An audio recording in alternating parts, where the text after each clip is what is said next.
question. It says for triangle ABC, D is the midpoint of segment AB. It wants me to find the value of x. The important information that I see in this question is that D is the midpoint of segment AB. I need to find the value of x, so that is going to be, the word find is the verb here, so I'm going to box that. What that means is on the diagram, since D is the midpoint of segment AB, D broke this into two equal halves. So that means segment AD is going to be equal in length to segment DB. Once again, the length of AD is going to be equal to the length of DB. I see here that the distance from A to D is represented by x plus 8, and that the distance from D to B is 2x plus 5. So I'm going to plug this into the equation I started to set up. So x plus 8 is equal to 2x plus 5. I now see that I have a linear equation with variables on both sides. So I'm going to get my variables all on one side and move my numbers all to the other side. So I first start by subtracting x from both sides.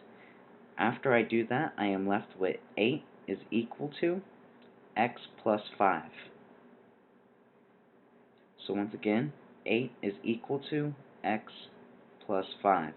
I'm now just one step away, and I subtract 5 from both sides, and I am left with 3 is equal to x.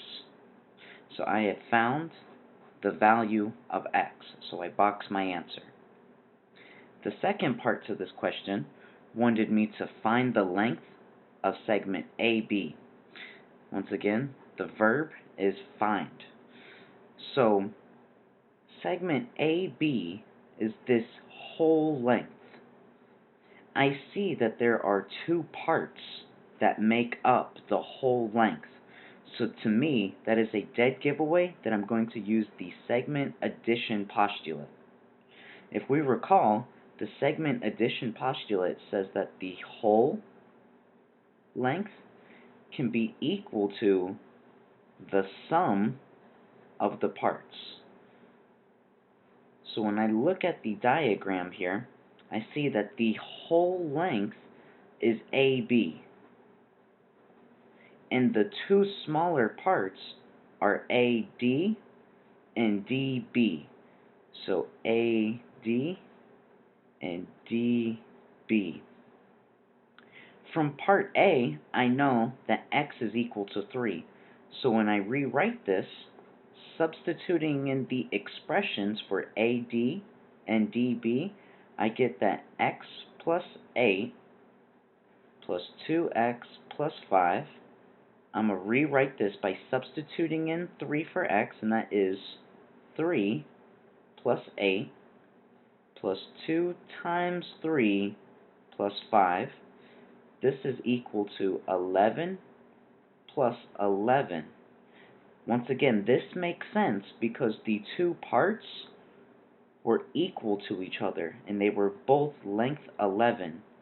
So the entire length of segment AB is equal to 22 units.